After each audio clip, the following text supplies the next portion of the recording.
Okay, so apparently this is my family tree. But who exactly is that guy?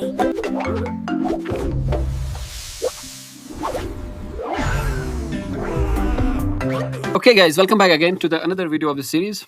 Today in this video we'll be talking about phylogenetic classification or evolutionary classification. If you remember, in the previous videos we talked about artificial classification system and natural classification system. In artificial classification system we talked about Linnaeus's sexual system, and in case of natural classification system we talked about Bentham and Hooker's classification system in detail. We especially discussed their meritus and demeritus. Now, in this video, we'll be discussing about phylogenetic classification system, which is based on evolutionary relationships. Before we go into the details, we should look at why this system came into being at the first place. So, during the development of these natural and artificial classification systems, there was this question that continuously arose: that why do organisms resemble each other in a group? That is, why do some organisms which are present in a group resemble those organisms which are present in the same group, compared to the ones which are present in a different group? For example, if you have two groups, say group 1, okay, and you have another group 2, so the organisms which are present in the group 1 or G1 will be resembling each other more than those which are present in the group 2. So why was this case?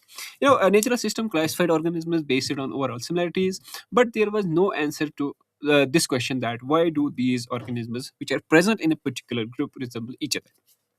So the answer is given by somewhere based on the religion matters, like that this diversity, this organization, this order is a God's plan, and God created them in this way. However, some people, some scientists gave us the answer that this diversity, this order, is basically a result of an organic process, which was then later referred to as evolution. Actually, it was Lamarck who first of all thought that. This is Lamarck here. Lamarck in 1800s, he thought that this pattern of different organisms, this pattern of diversity on this earth, is perhaps due to a process, organic process, or evolution. However, he was not taken seriously at that time because he did not give us any explanations regarding the mechanism how this process is responsible. Until it was Charles Darwin in 1859. 1859, he published this book on the origin of species, on the origin of species by means of natural selection. This book, on the first day of its publication, was sold. That means all the copies were sold on the first day of its publication. The Charles Darwin, gave us the idea of natural selection, which is responsible for speciation, which is responsible for diversity of all the organisms on this earth. Okay, so since taxonomy deals with the arrangement of these organisms, of these different organisms, the taxonomists then had an explanation as to why the groupings, why the groups were similar to each other. Okay, so the answer was simple: that the organisms, the individuals in a group, are similar because they had descended from a same common ancestor. Okay, that means if you have a group here, group 1, group 2, uh, the organisms in the group 1 have descended from a common ancestor, and those in the group second have also descended from their own common ancestor. That's why they resemble each other. The classification now included this idea of evolution, the idea of descent from a common ancestor, and could now be called as phylogenetic or phyletic systems. Okay, but it's important to note that this theory of evolution did not alter the process of classification itself, because similar individuals were still grouped together. That is, only the understanding of origin of similarities and differences among organisms has changed, not the classification process itself. Or in simple words, we can say that philosophical perspective towards classification changed, but not the process of classification. Okay, so this was the effect of evolution. Then the scientists began to describe their classification as diagrammatically, based on this idea of evolution, and those diagrams are called as phylogenetic trees or phyletic trees. Here is one of the phylogenetic tree drawn by the Darwin himself in his notebook. As you can see here, this one here is the common ancestor, and this common ancestor has given rise to other other organisms, different organisms on this earth. That means speciation has occurred over the period of time. And Darwin said that it is due to the natural selection, or it is due to the selection caused by environmental pressures. Today, now we have complex phylogenetic trees. Complex phylogenetic trees, we describe the relationship between almost all the organisms on this earth, and that phylogenetic tree is also called as tree of life. And yeah, there is this misconception that humans have come from monkeys. And some people ask the question, why there are still monkeys then? It is not like that. Actually, the idea is there is a common ancestor which gave rise to humans and monkeys. And other organisms like chimpanzees, orangutans, they have the same common ancestor. Not like monkeys ginger into humans. Okay. Anyway, we will not go into the details of evolution here. We will do that in the evolutionary part of this series. Right now, coming back to the classification systems. So the first clearly phyletic system of classification of plants was produced by a German botanist named Eckler. Here he is, Eckler in 1839. 1839 to 1887. He classified the whole plant kingdom into two subdivisions or subgroups which are still with us. That is, whole plant kingdom was grouped into two subdivisions. That is, cryptogamy and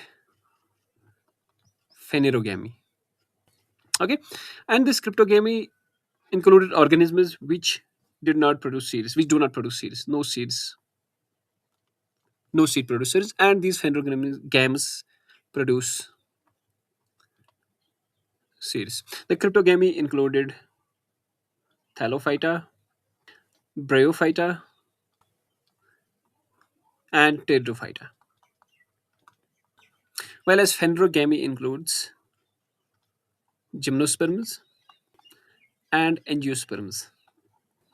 The angiosperms include those plants which have naked seed, naked seed, and the angiosperms have covered seed or enclosed seed in ovary or the fruit, while as gymnosperms do not have fruit, do not produce fruits, which could include these seeds.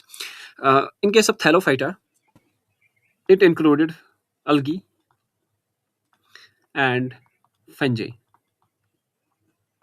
Okay, he said that the thallophytes were actually primitive and the angiosperms are the most advanced. That is, if you go from algae to fungi through bryophyta and pteridophyta to gymnosperms and angiosperms, the evolutionary path. This is the evolutionary path. That is, the algae has given rise to fungi, bryophyta, pteridophyta, and then gymnosperms and angiosperms. Okay, so this was the main idea of Eckler's classification system. Then came other scientists like Engler and Prandtl, who gave their classification, which was a modification of this Eckler system. And then other scientists like Bessey, Hutchinson, Thorney, Cronquist, Takhtajan, they also gave their phylogenetic classification systems. But here we will talk about Takhtajan's system of classification. Takhtajan was a leading Russian plant taxonomist. So he was a Russian taxonomist, and he published his comprehensive system of classification in his book Diversity and Classification of Angiosperms in the year 1997. Okay, you may have heard about his statement that taxonomy without phylogeny is like flesh without bones. That is, he referred taxonomy as flesh and phylogeny as its bones.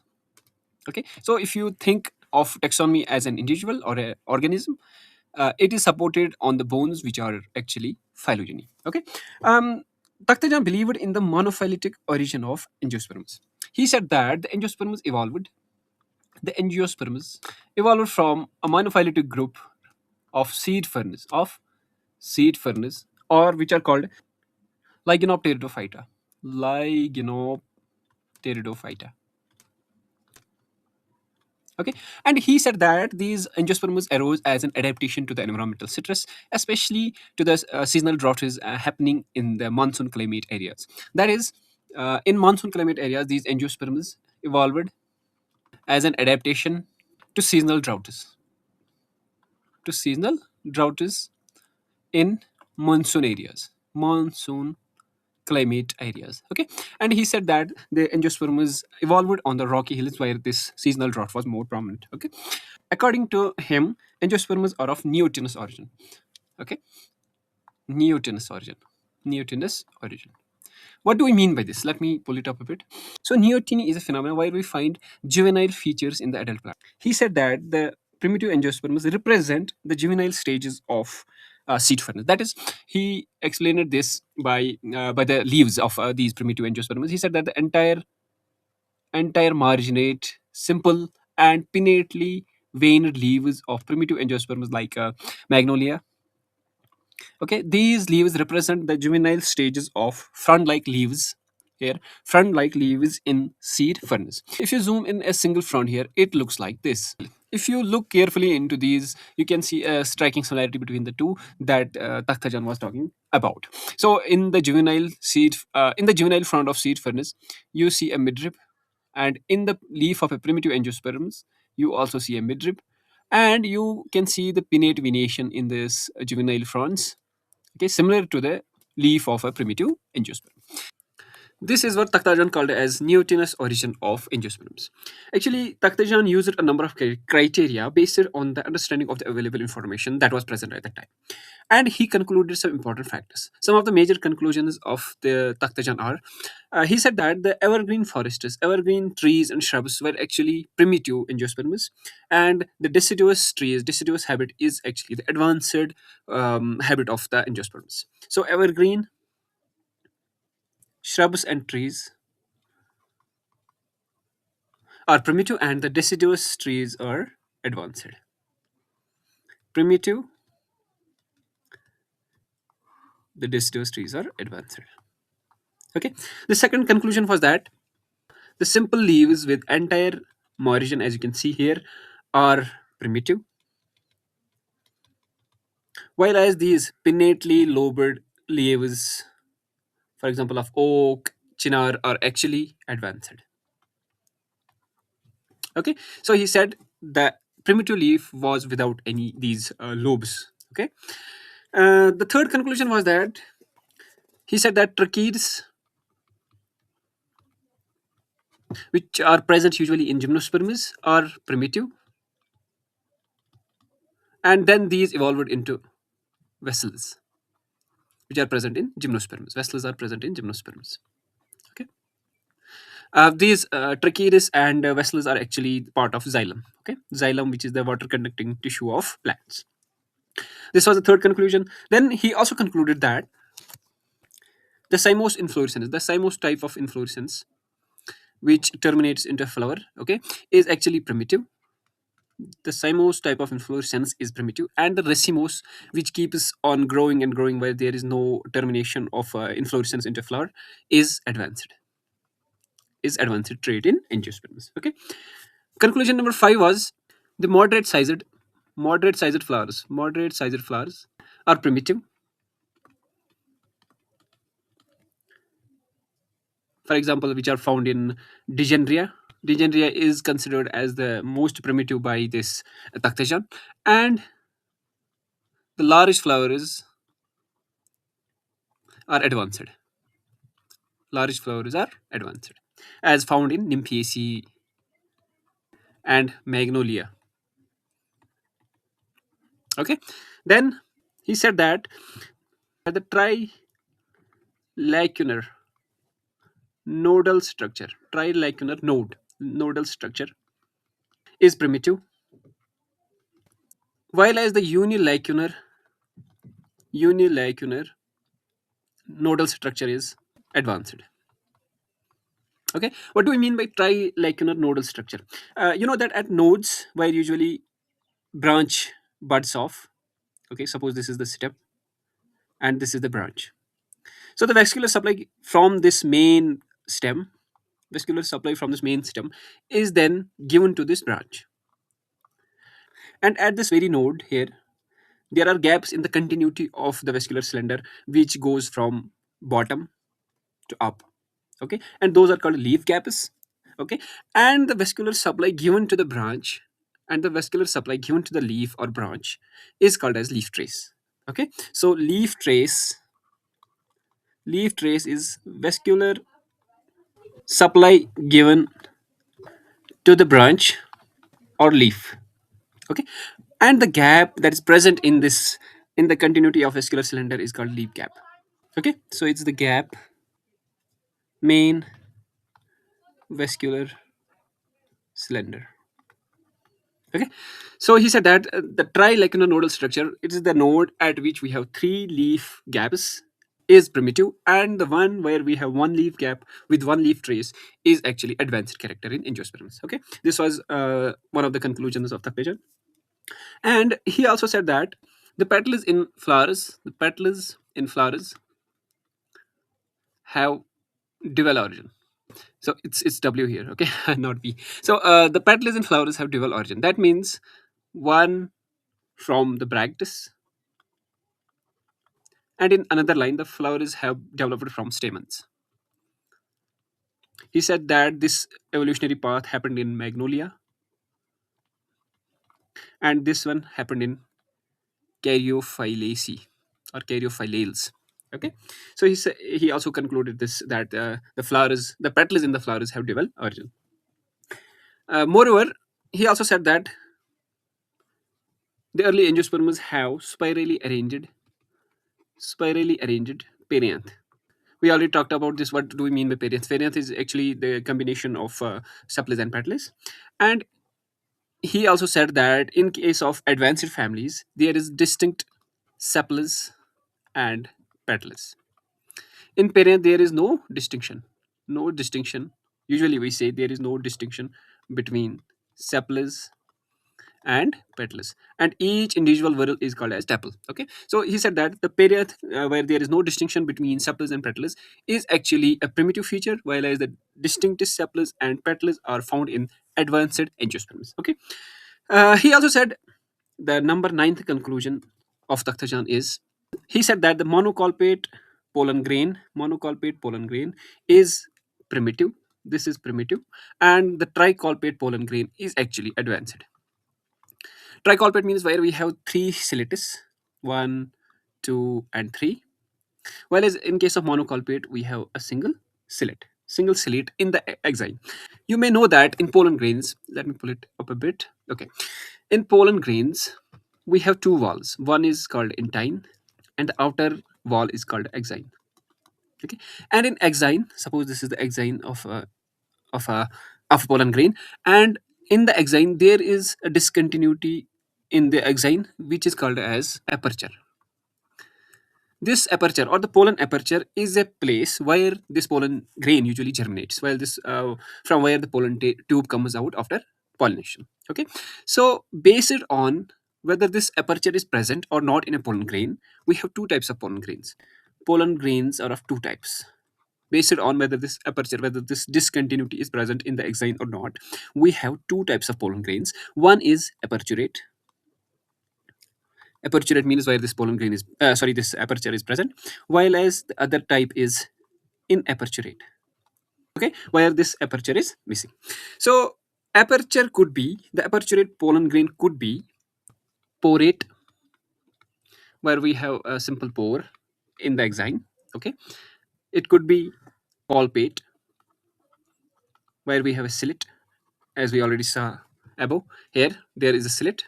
Okay, and pore could be like this, just a simple discontinuity. Okay, so porate, it could be colpate and sulcate. You may have heard monosulcate, disulcate. Sulcate is a cilet at the polar end. If you look at a pollen grain, suppose this is a pollen grain here. This is the equatorial or equator. Okay, and this is the polar end. And when the cilet is present here, it is called a sulcate, monosulcate, bisulcate. Okay, so so we have three types of aperturate pollen grains. One is porate, where we have pore in the exine. Second is colpate, where we have cilet, it can be present anywhere. And sulcate, it is the cilet which is present at the polar end. He said that Takhtajan said that the monocolpate pollen grain, where we have one cilet, is primitive, and the tricolpate pollen grain is actually advanced. Okay. Moreover, he also said that the inaperturate, this one where there is no aperture here, is actually a more specialized, is actually a more specialized type of pollen grain. Okay. So this was conclusion number 9. Now the conclusion number 10 of Takhtajan is, he said that the free carpels apocarpus condition is actually primitive condition, and the fused carpel syncarpus condition is actually the advanced condition which is present in advanced families. Okay. So apo actually means free, apo means free, and syn means fused. You may have heard apopetalus, synpetalus. Okay, apocarpus is that flower where we have free carpels, while as fused carpels flower is called a syncarpus flower. Okay, so these were the major conclusions of Takhtajan, on which he based his system of classification, which we'll discuss in detail in the next video. We'll also discuss about the meritus and demeritus of Takhtajan's system of classification. I hope you got the basic idea of phylogenetic classification systems and some background about Takhtajan's system as well. I hope to see you in the next video. Till then, take care. Bye bye. Help the channel evolve. Be sure to click the subscribe button before you go.